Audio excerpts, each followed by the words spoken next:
I never thought I'd be the one to say my husband cheated on me. But here I am staring at messages that shattered my world. How did we get here? Just weeks ago, we were happy, or so I thought. Now, every smile, every touch, every I love you feels like a lie.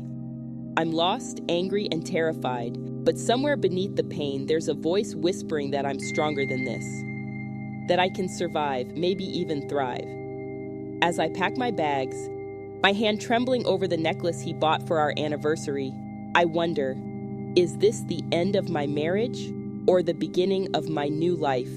And the biggest question of all, who will I become when the dust settles? I never thought my life would take such a dramatic turn. Looking back, it all started on what seemed like just another ordinary day. I woke up next to Michael, my husband of 10 years, feeling content and grateful for our life together.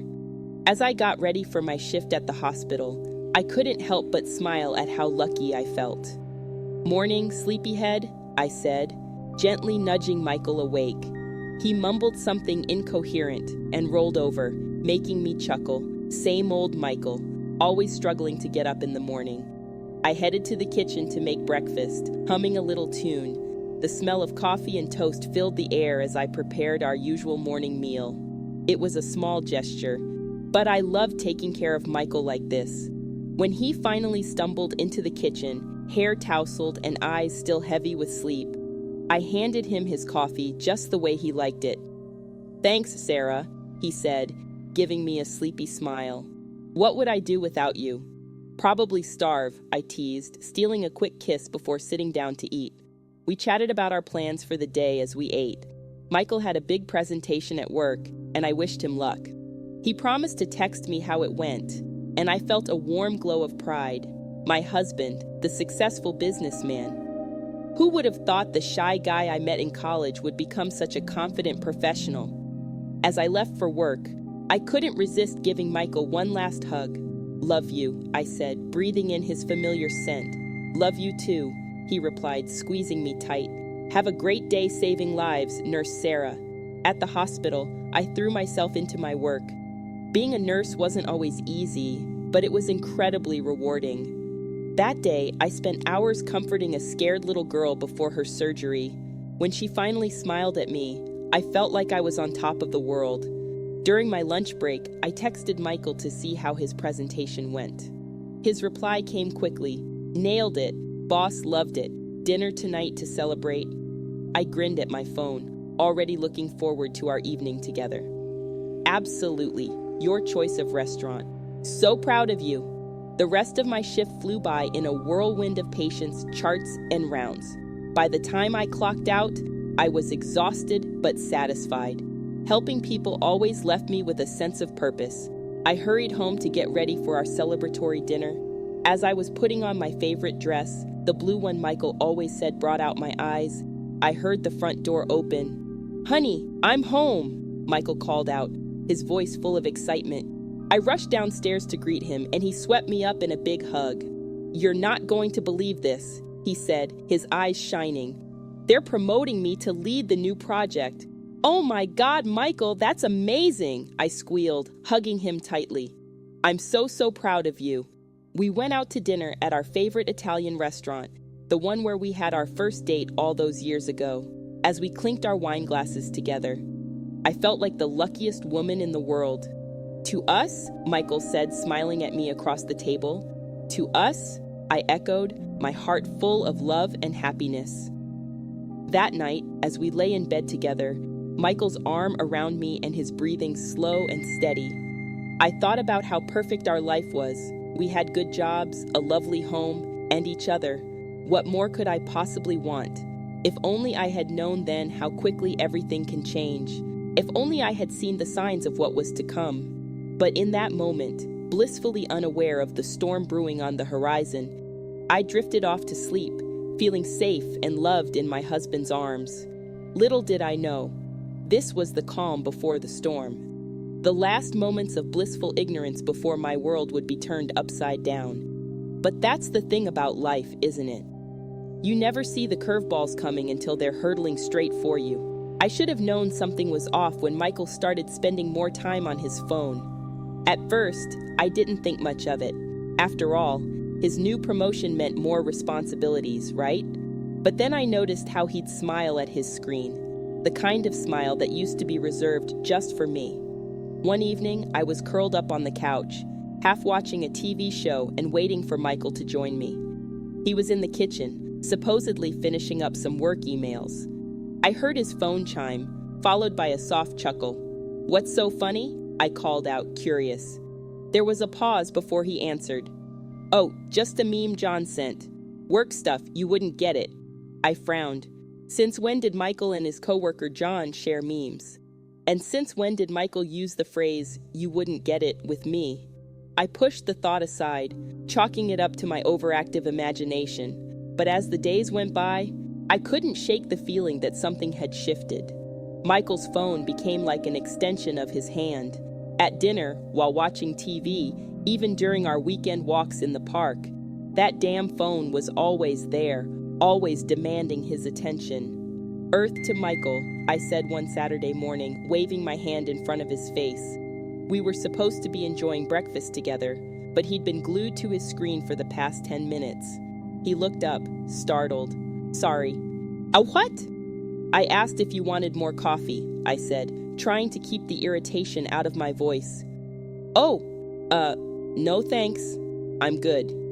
He flashed me a quick smile before returning to his phone. I sat there, stirring my own coffee, feeling strangely alone despite sitting across from my husband. What was so important on that phone? Who was he talking to? The final straw came a few days later. We were getting ready for bed, and I was telling Michael about a difficult day at the hospital. Mid-sentence, his phone rang. He glanced at the screen, and something flickered across his face. Excitement? Nervousness? "Sorry, I've got to take this," he said, already heading for the door. "Work stuff." "At this hour?" I asked, but he was already out of the room. I sat on the bed, listening to the muffled sound of his voice from down the hall. Who calls about work at 11 p.m.? And why did he need to leave the room to take the call? When he came back, I tried to sound casual. "Everything okay at work?" Yeah, he said, not quite meeting my eyes. "Just some last-minute changes to a presentation. Nothing to worry about." But I was worried, because for the first time in our marriage, I felt like Michael was lying to me. That night, I lay awake long after Michael had fallen asleep. My mind was racing, replaying every odd behavior, every secretive smile at his phone, every hushed conversation. Was I being paranoid? Or was there really something going on? I turned to look at Michael, peacefully sleeping beside me. This was the man I'd loved for over a decade, the man I trusted more than anyone in the world. Surely if something was wrong, he'd tell me, right? But as I drifted off into an uneasy sleep, a small voice in the back of my mind whispered, "What if he wouldn't?" The next morning, I woke up determined to shake off my suspicions. I was being silly, letting my imagination run wild. Michael loved me. We were happy. Everything was fine. I threw myself into my work at the hospital, grateful for the distraction. But even as I went about my duties, checking on patients and administering medications, my mind kept wandering back to Michael and his strange behavior. During my lunch break, I found myself staring at my phone, debating whether to text him. Would it seem clingy if I asked how his day was going? When did I start second-guessing every interaction with my own husband?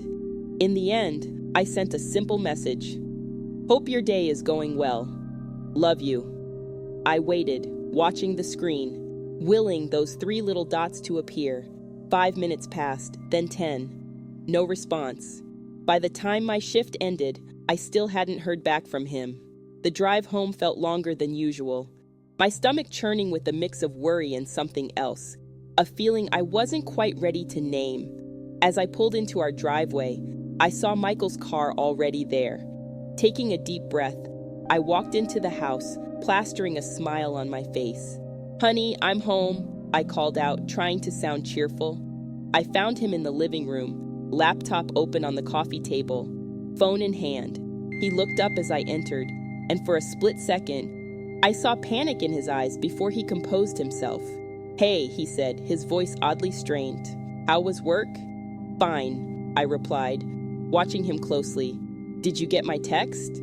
He blinked, then quickly glanced at his phone. "Oh, sorry. I must have missed it. Been swamped with work all day." I nodded, not trusting myself to speak, because in that moment, I knew with a certainty that made my heart ache that Michael was hiding something from me. As I headed upstairs to change out of my scrubs, I felt like I was standing on the edge of a cliff. Behind me was the safe, happy life I thought I knew. Ahead, I wasn't sure, but I knew one thing. I couldn't ignore these feelings anymore.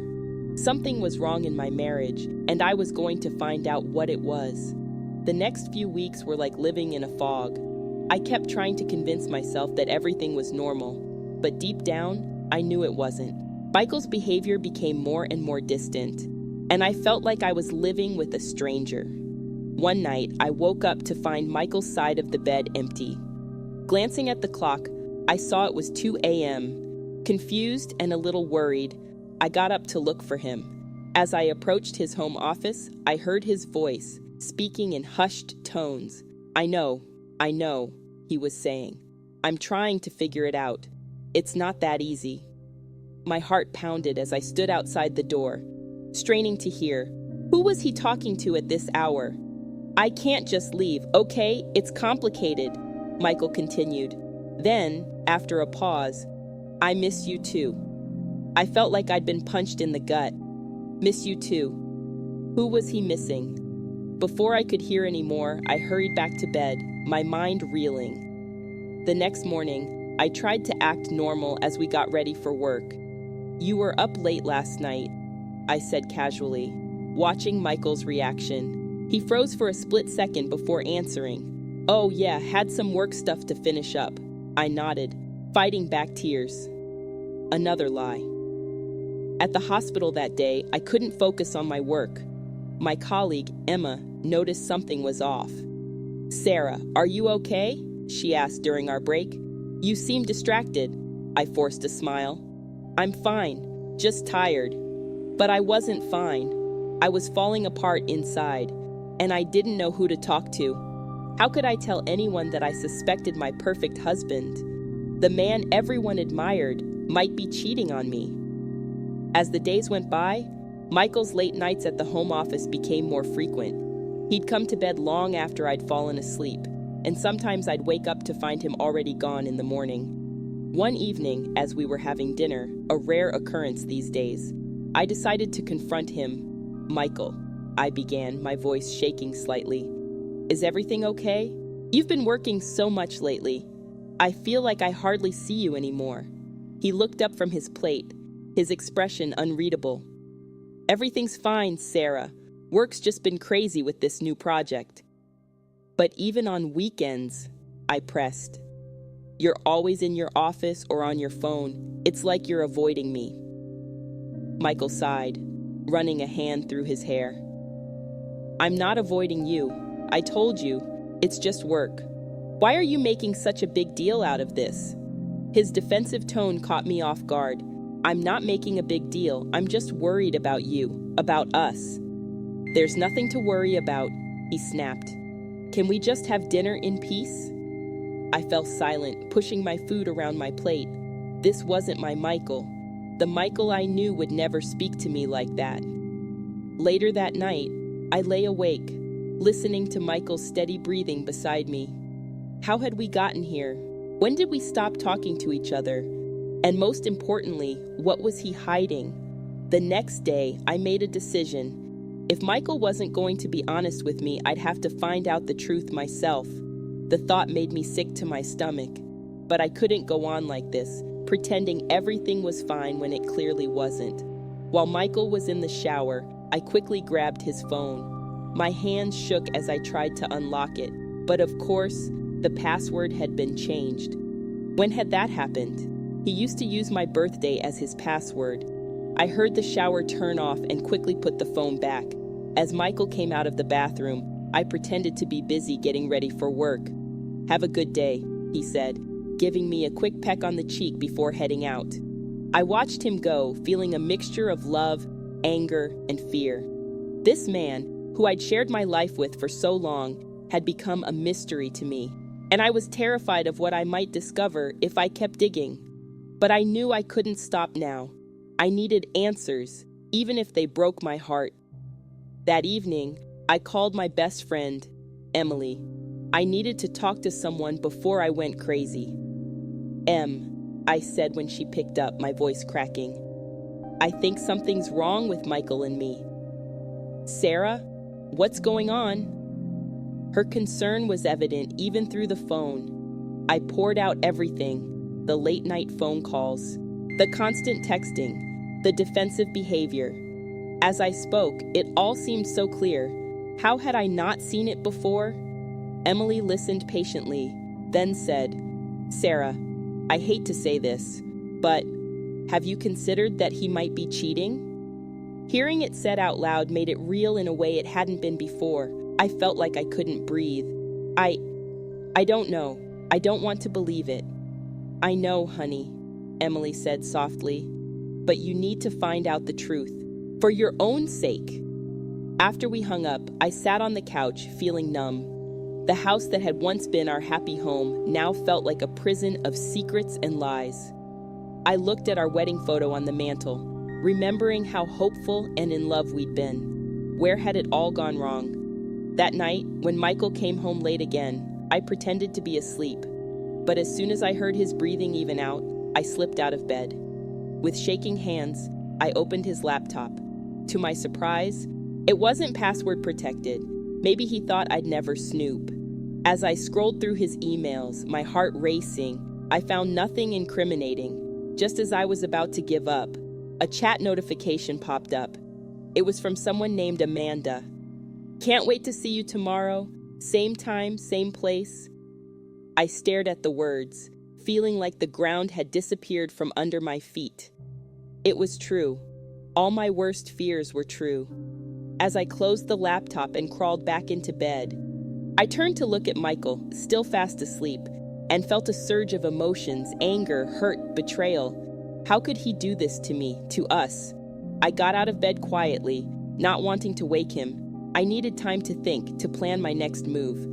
As I made coffee in the kitchen, my mind raced with questions. Who was Amanda? How long had this been going on? And what was I going to do about it? When Michael finally came downstairs, I had my game face on. Morning, I said, trying to sound normal. Coffee? He nodded, looking slightly surprised at my cheerful tone. Thanks. You're up early? I shrugged. Couldn't sleep. Lot on my mind. He didn't even ask what was bothering me. Just grabbed his coffee and headed to his office. The distance between us felt like a chasm. At work, I couldn't focus on anything. My colleague Emma noticed something was off. Sarah, you okay? You've been staring at that chart for 10 minutes. I blinked. Ain't you same? Coming back to reality. Oh, yeah, I'm fine. Just distracted. Emma lowered her voice. Is everything all right at home? You've seemed off lately. I hesitated. Part of me wanted to spill everything, to share the burden of what I'd discovered. But another part of me wasn't ready to make it real by saying it out loud. It's complicated, I finally said. I think Michael might be... I don't know. I need to figure some things out. Emma's eyes widened with understanding. She squeezed my arm gently. If you need anything, I'm here, okay? I nodded, grateful for her support. As I went about my rounds, I made a decision. I needed proof. Concrete evidence of what Michael was doing. Only then could I confront him. That evening, I started my investigation in earnest. While Michael was in the shower, I quickly went through his jacket pockets. Nothing unusual, just some receipts and loose change. But then I noticed something, a receipt from a restaurant I'd never heard of, for 2 people, from last week, when he'd told me he was working late. My hands shook as I put everything back. It wasn't definitive proof, but it was something. Over the next few days, I became a detective in my own home. I noted down every time Michael said he was working late. I checked his browser history when he left his laptop open. I even considered following him one day after work, but the thought made me feel sick. Had I really become this person, sneaking around, spying on my own husband? One afternoon, while Michael was at work, I made a bold move. I called his office. "Hello, this is Sarah Thompson, Michael's wife," I said to the receptionist. "I need to speak with him urgently." There was a pause. "I'm sorry, Mrs. Thompson, but Mr. Thompson left early today. He mentioned a doctor's appointment." My heart sank. Another lie. "Oh, right, I forgot about that. Thank you." I hung up, feeling a mix of vindication and despair. I had caught him in a lie, but it brought me no joy, only more questions. That night, when Michael came home, I watched him closely. He seemed relaxed, even cheerful. No signs of having been at a doctor's appointment. "How was your day?" I asked casually. "Oh, same old," he replied, not meeting my eyes. "Yours?" I took a deep breath. "Interesting. Actually, I called your office today." Michael froze for a split second before recovering. "Oh, what for?" "I needed to tell you something important, but they said you'd left early for a doctor's appointment." I watched as he scrambled for an explanation. "Oh, right. Yeah, I forgot to mention that. Just a routine checkup." I nodded, pretending to accept his lie. "Everything okay?" "Yeah, all good," he said quickly. "I'm gonna go change." As he hurried upstairs, I felt a strange calm settle over me. I had caught him in a lie, red-handed. There was no more room for doubt. The next day, I took a sick day from work. I needed time to think, to plan my next move. As I sat at our kitchen table, staring at the wall, I realized something. I didn't just want to catch Michael cheating. I wanted to understand why. What had gone wrong in our marriage? When had I stopped being enough for him? I spent hours going through old photos, cards, mementos from our years together. Each happy memory now felt tainted, shadowed by the knowledge of his betrayal. But as I looked at these pieces of our past, I also felt a spark of something else, determination. I had been a good wife, a loving partner. I didn't deserve this. That afternoon, I made two decisions. First, I was going to confront Michael. No more sneaking around, no more pretending. I needed the truth, straight from him. And second, whatever happened next, I was going to be okay. With or without Michael, I was strong enough to face whatever came my way. As I heard Michael's car pull into the driveway that evening, I took a deep breath. This was it, the moment of truth. I didn't know what would happen next, but I knew one thing for certain. Our lives would never be the same after tonight. The front door opened, and I heard Michael call out, "Sarah, you home?"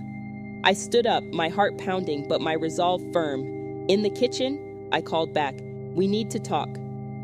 As I waited for Michael to come into the kitchen, I felt like my heart was going to beat out of my chest. I had rehearsed this conversation 100 times in my head, but now that the moment was here, all my carefully planned words seemed to evaporate. Michael walked in, his face showing confusion and a hint of wariness. "What's going on, Sarah? You sounded serious." I took a deep breath. "Sit down, Michael. We need to talk about something important." He sat across from me, his brow furrowed. "Okay, you're scaring me a little. What's this about?" I looked him straight in the eye. "I know about Amanda." The color drained from his face.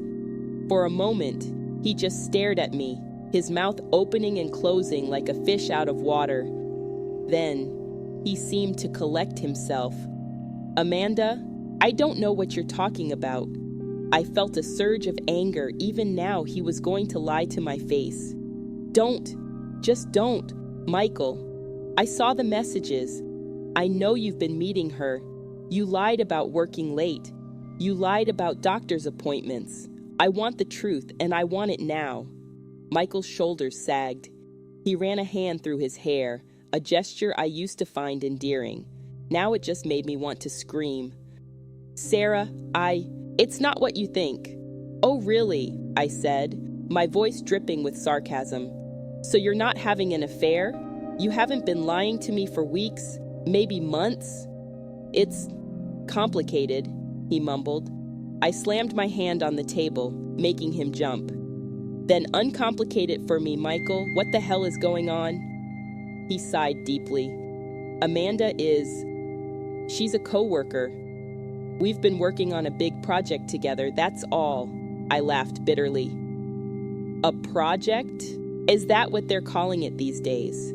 Do all your coworkers text you at all hours? Do you meet all of them for secret dinners? Michael's face flushed. It's not like that. We're just friends. Friends, I repeated. Friends who need to keep their relationship a secret from their spouses? He looked away, unable to meet my gaze. I didn't want to worry you. You've been so stressed with work lately. I didn't want to add to it. I felt tears pricking at my eyes. And so you thought lying to me was the solution, making me feel like I was going crazy, imagining things. I'm sorry, he whispered. I never meant to hurt you. I stood up, needing to move, to do something with the nervous energy coursing through me. But you did hurt me, Michael. You broke my trust. You made me doubt everything about our marriage. He reached out to touch my arm, but I flinched away. Sarah, please, it's really not what you think. Amanda and we're just close friends, nothing more. I turned to face him, anger and hurt warring inside me. Then why all the secrecy? Why the lies? If it's so innocent, why couldn't you just tell me about her? Michael hesitated, and in that moment, I knew. I knew there was more to the story, more he wasn't telling me. Michael, I said, my voice low and dangerous. I want the whole truth. Now. He looked at me, his eyes pleading. Sarah, I love you. You have to believe that. Love? I spat the word out. Is this what love looks like to you? Lies and secrets? Michael stood up, reaching for me again. This time, I let him take my hands in his. I made a mistake, he said. I got too close to Amanda. We kissed once. But that's all, I swear. I've been trying to figure out how to end things, how to tell you. I jerked my hands away, feeling like I'd been slapped. You kissed her? And you're still working with her, still texting her? He nodded miserably. I didn't know how to handle it. I thought if I just pulled away gradually, it would all blow over. I laughed, a harsh, bitter sound. Blow over. Did you think I was stupid, Michael, that I wouldn't notice my husband pulling away from me? No, of course not, he said quickly. I messed up, Sarah. I know that, but I want to make it right. Tell me how to make it right. I looked at him, this man I had loved for so long, and felt nothing but a deep, aching sadness. I don't know if you can make this right, Michael. You've broken something between us, something fundamental. He started to speak, but I held up a hand. I need time to think, to process all of this. I can't be around you right now. What are you saying? He asked, his voice trembling. I took a deep breath. I'm saying I need space. I'm going to stay with Emily for a few days, maybe longer, I don't know. Michael's face crumpled. Sarah, please, don't go. We can work this out. I shook my head. Not right now. We can't. I need to figure out if I can ever trust you again. If there's anything left to save here. I walked out of the kitchen, leaving Michael standing there, looking lost. As I packed a bag, my hands shaking, I heard him calling my name from downstairs. But I couldn't face him. Not now. Not when everything I thought I knew about our life together had been shattered. As I drove to Emily's house, tears streaming down my face, I felt like I was driving away from more than just my home. I was driving away from the life I thought I had, the future I had planned, and I had no idea what lay ahead.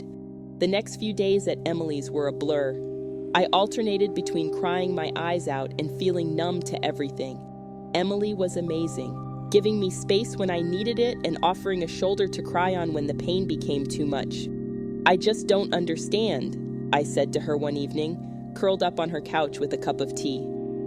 "How could he do this? Was I not enough?" Emily squeezed my hand.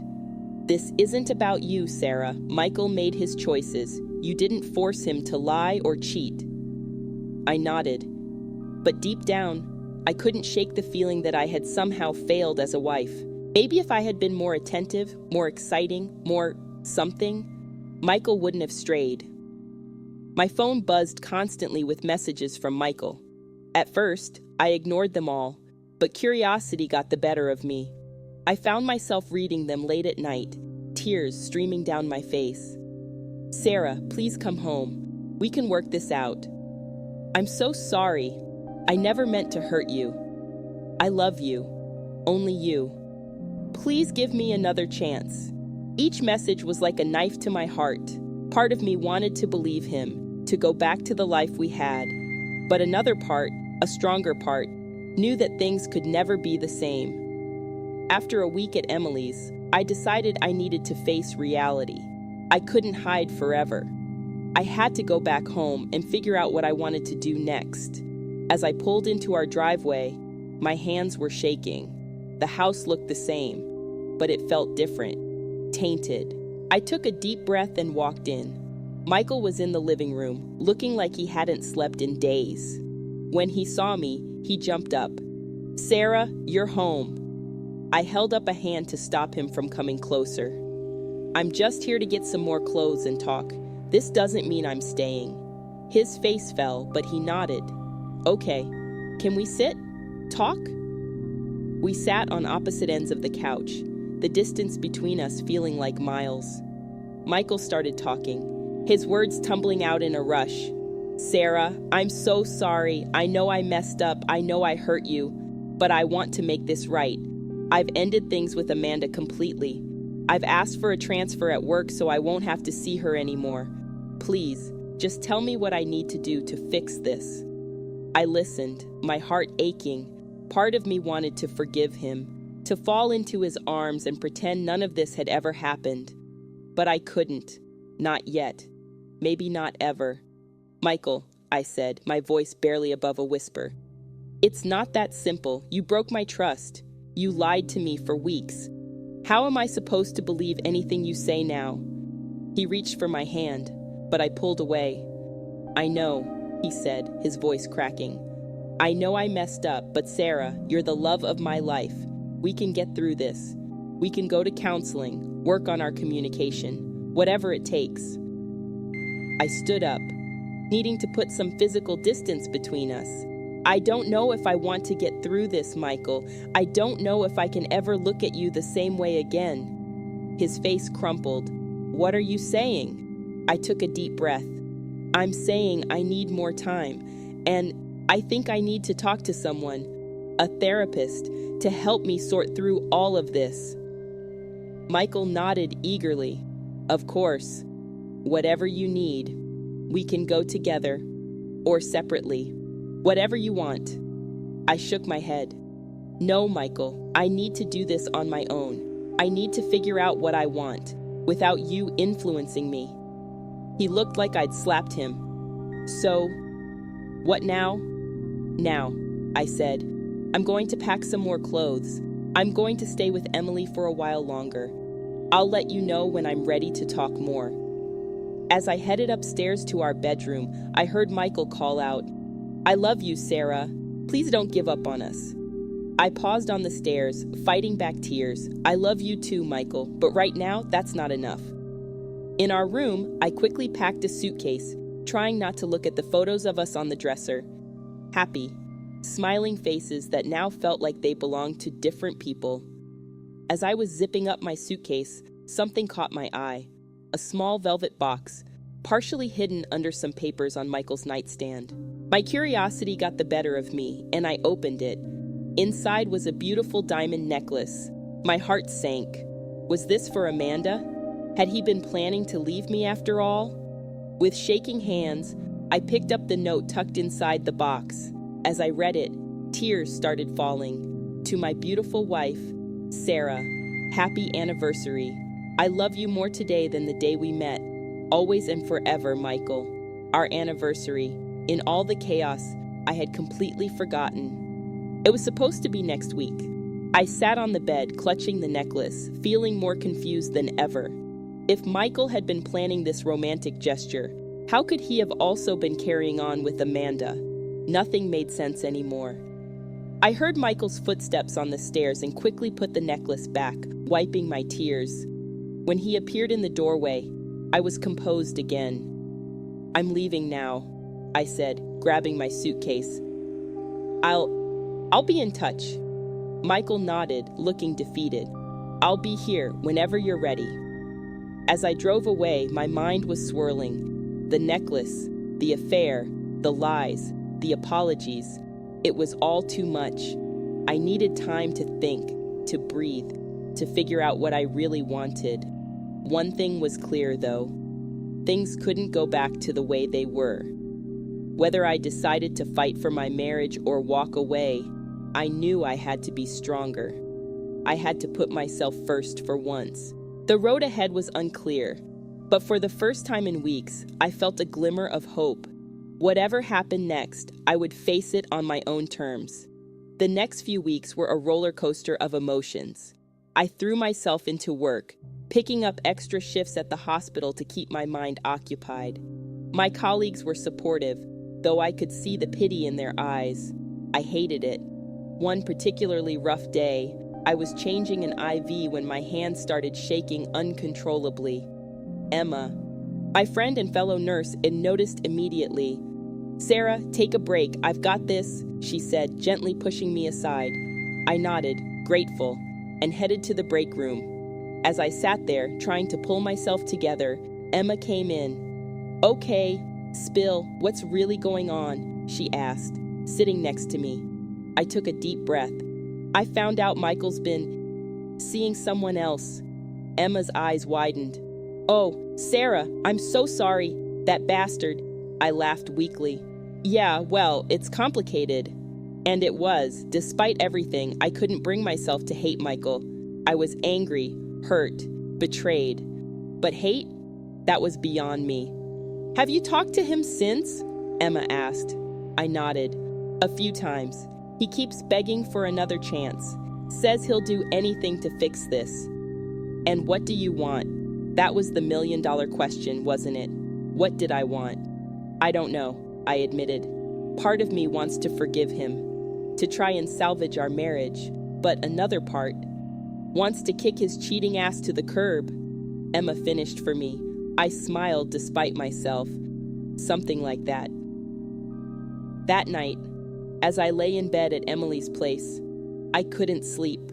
My mind kept replaying every moment of my marriage, searching for signs I might have missed.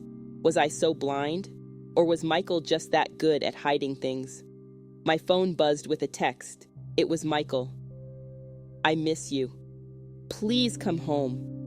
I stared at the screen, my finger hovering over the reply button. What could I say? That I missed him too? That I was still too hurt? That I didn't know if I could ever trust him again? In the end, I put the phone down without replying. I wasn't ready. Not yet. The next day, I decided to take action. I couldn't keep living in limbo.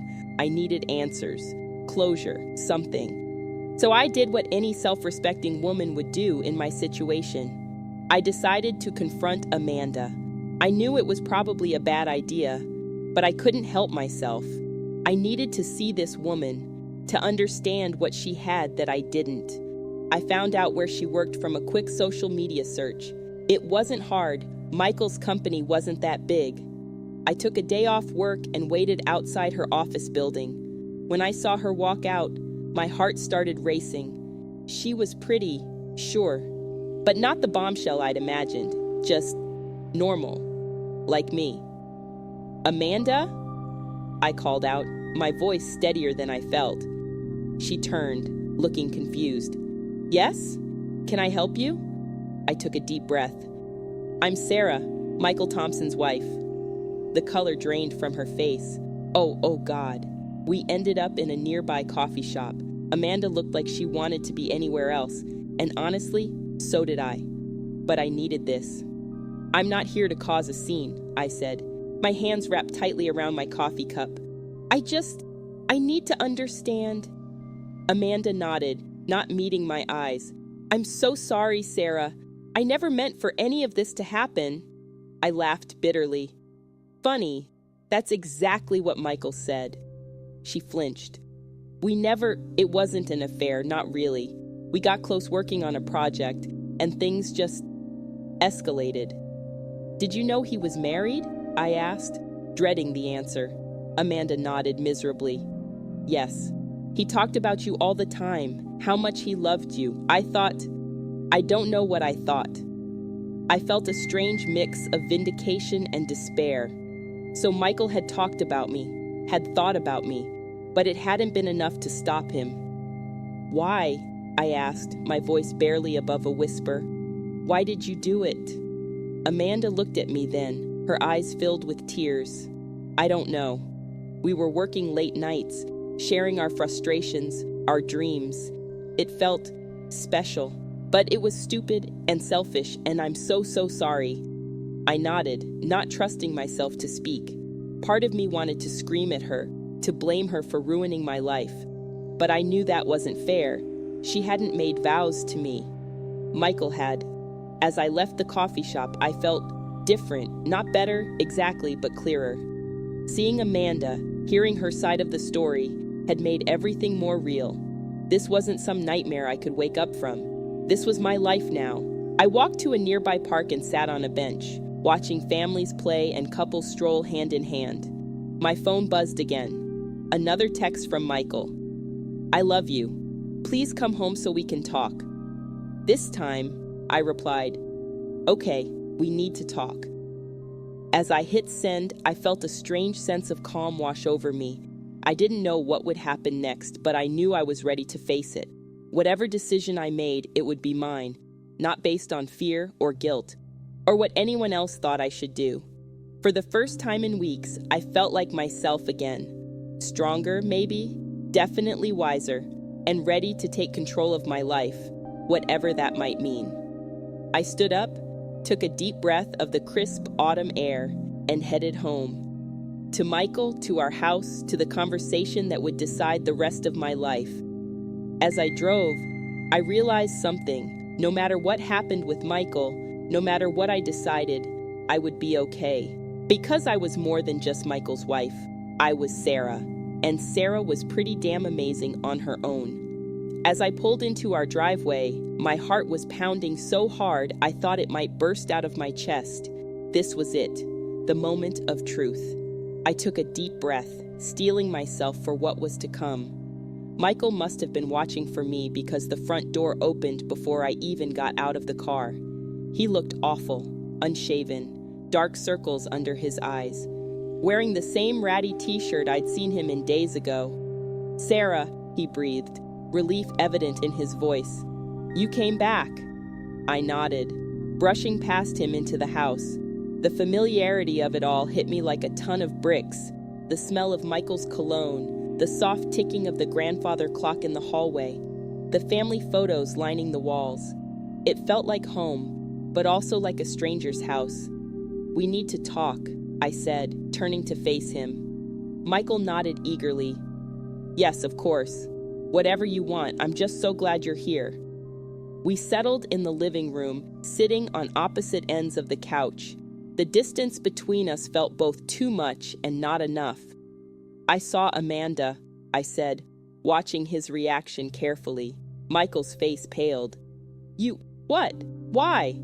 I needed answers, I replied simply. Answers you weren't giving me. He ran a hand through his hair, a gesture I once found endearing, but now just irritated me. Sarah, I told you everything. It was a mistake. A stupid, terrible mistake. It meant nothing. I laughed bitterly. Nothing. It meant everything, Michael. It meant the end of trust between us, the end of our marriage as we knew it. No, he said forcefully, moving closer to me on the couch. No, it doesn't have to be the end. We can fix this, Sarah. I love you. Only you. I stood up, needing to put some distance between us. Love isn't enough, Michael. Not anymore. You broke us. You broke me. Tears welled up in his eyes. I know, God, I know, and I'm so sorry. Tell me what to do, Sarah. I'll do anything to make this right.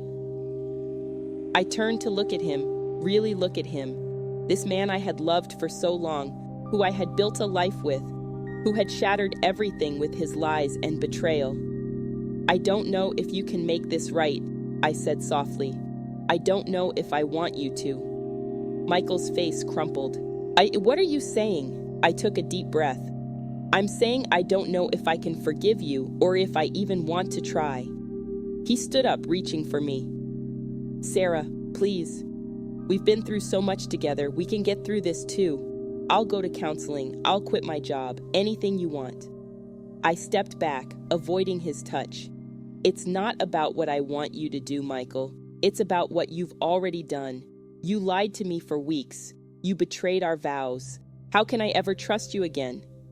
I'll earn your trust back, he said desperately. However long it takes, I promise, Sarah, I'll never hurt you again. I laughed, a harsh sound that surprised even me. Don't make promises you can't keep, Michael. You promised to be faithful when we got married, remember? How did that work out? He flinched as if I'd slapped him. I made a mistake, a horrible, unforgivable mistake. But Sarah, you're the love of my life.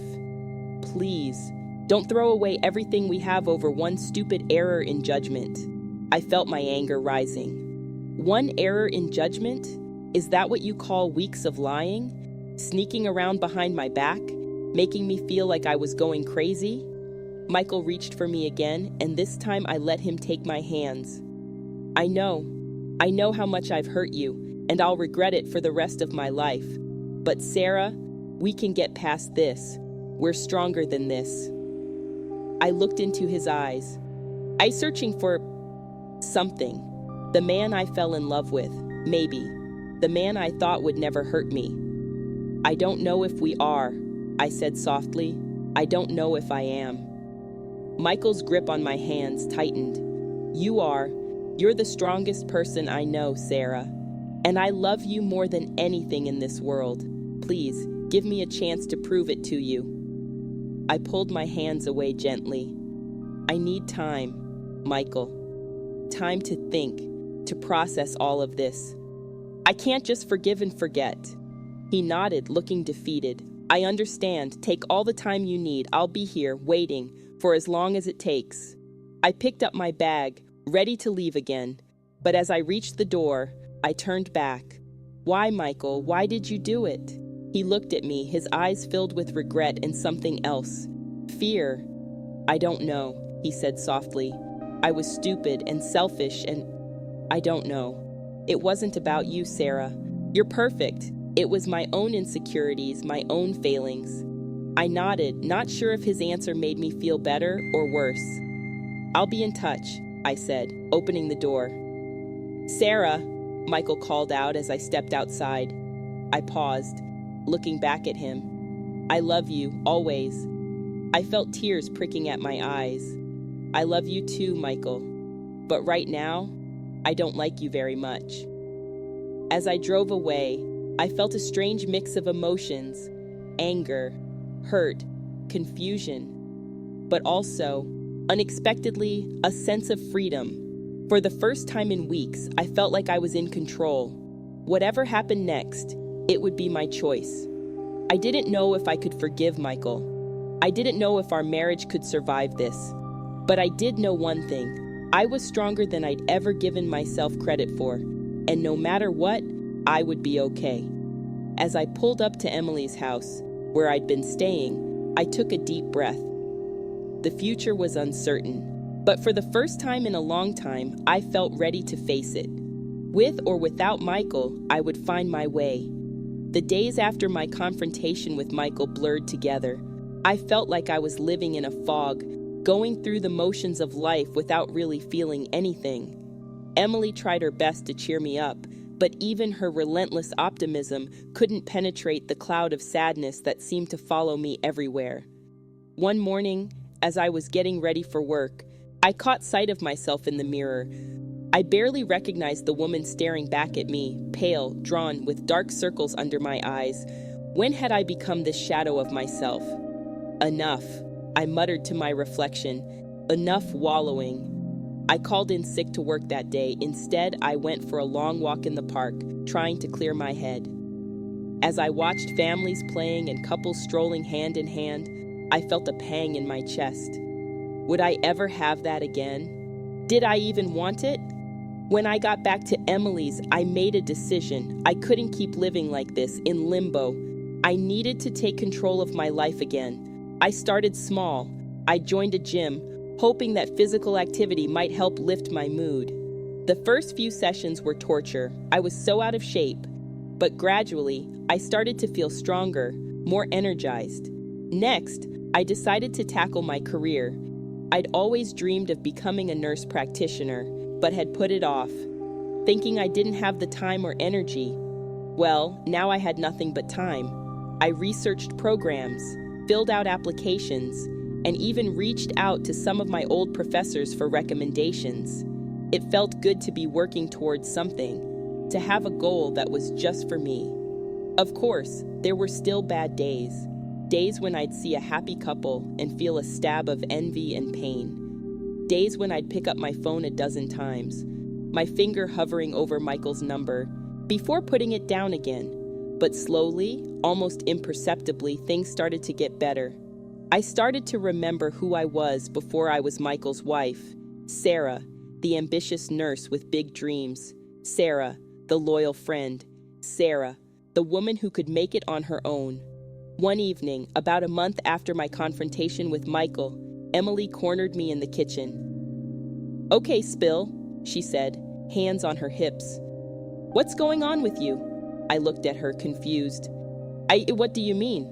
"You're different," she said, waving her hand vaguely. "You're smiling more. You're not moping around the house. You're you again." I thought about it for a moment. She was right. I did feel different, lighter, somehow. "I guess I'm just healing," I said finally. Emily grinned. "Well, whatever it is, I like it. How about we celebrate? Girls, night out." For a moment, I hesitated. I hadn't been out socially since everything happened with Michael. The thought of putting on a brave face in public was daunting, but then I thought, why not? I deserved some fun. "You know what? Let's do it," I said, surprising myself with my enthusiasm.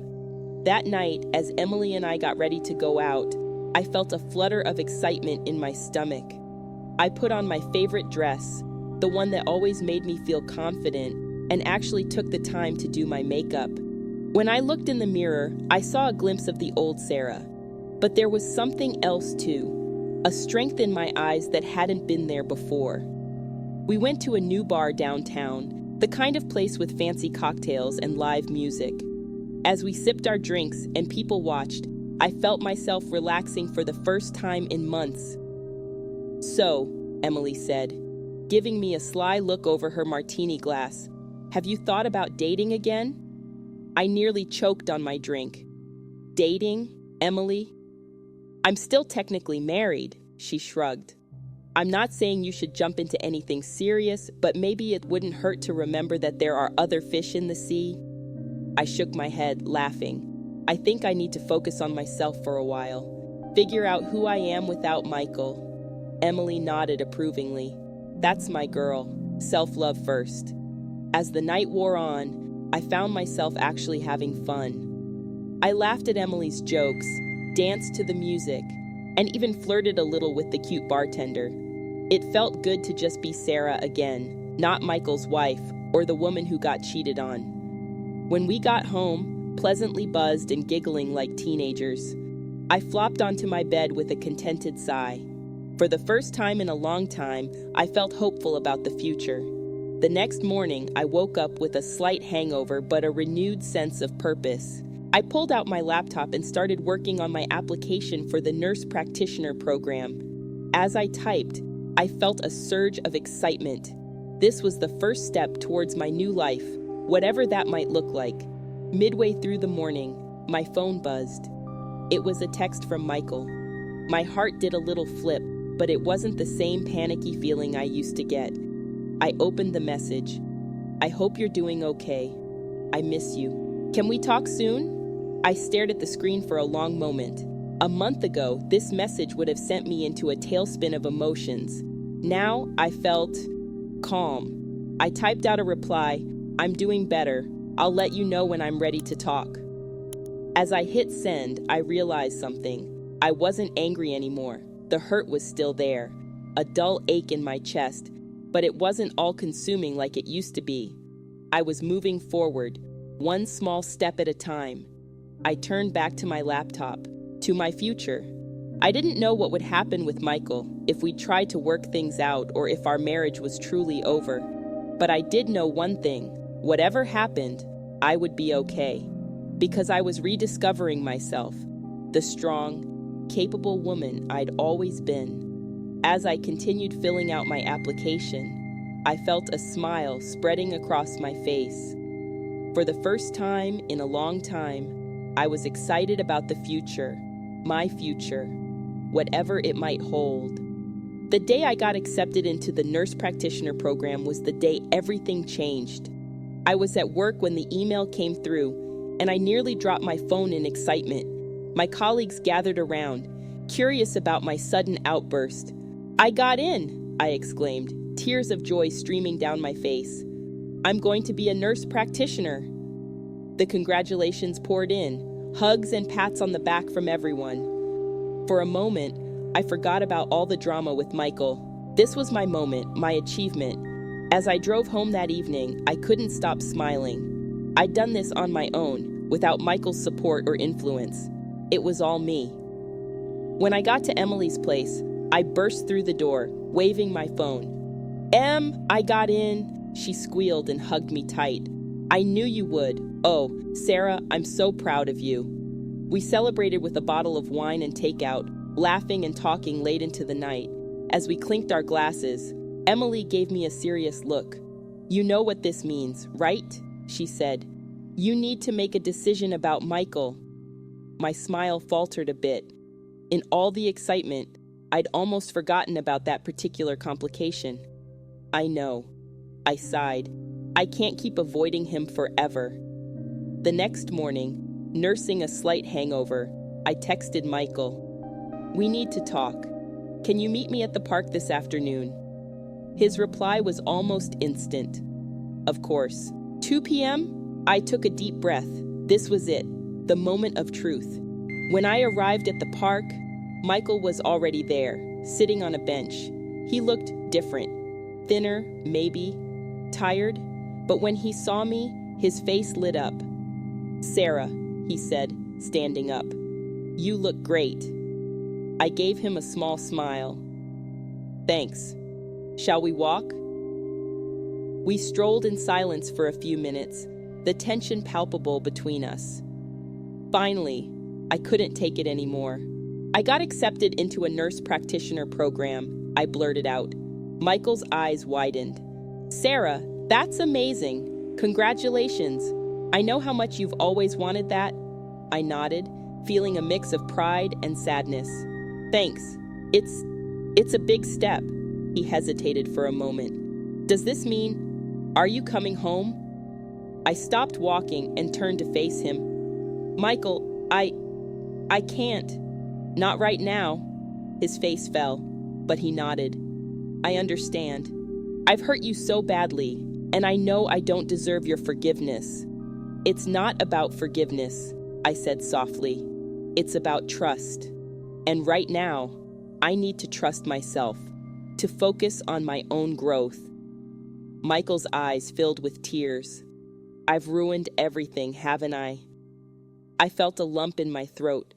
You made a mistake, a big one, but I'm not blameless either. We both let our marriage fall apart. We stopped communicating, stopped really seeing each other. He reached for my hand, and this time I let him take it. Can we fix this? Is there any hope for us? I looked into his eyes, seeing the man I'd fallen in love with all those years ago. But I also saw the man who'd betrayed me, who'd made me doubt everything I thought I knew. I don't know. I said honestly. Right now, I need to focus on myself, on becoming the person I want to be. And I think you need to do the same. Michael nodded, a tear sliding down his cheek. I understand. I'll wait for you, Sarah, as long as it takes. I squeezed his hand gently before letting go. Don't wait for me, Michael. Live your life. Work on yourself. And maybe someday, if we're both in a better place, we can try again. But I can't promise that. He wiped his eyes, nodding. I love you, Sarah. I always will. I love you too, I said, surprised to find I meant it. But right now, that's not enough. As I walked away, I felt a weight lift off my shoulders. For the first time in months, I felt truly free. Free to pursue my dreams, to rediscover myself, to build the life I wanted. Over the next few months, I threw myself into my studies. It was hard work, balancing my job at the hospital with classes and assignments, but I loved every minute of it. I was challenging myself, growing in ways I never had before. Michael and I kept in touch, occasionally meeting for coffee or exchanging texts. It was cordial, friendly even, but the intimacy we once shared was gone. And surprisingly, I was okay with that. One day, about 6 months after I'd started my program, I ran into Amanda at the grocery store. My heart skipped a beat when I saw her, but to my surprise, I didn't feel the anger or hurt I'd expected. Sarah, she said, looking uncomfortable.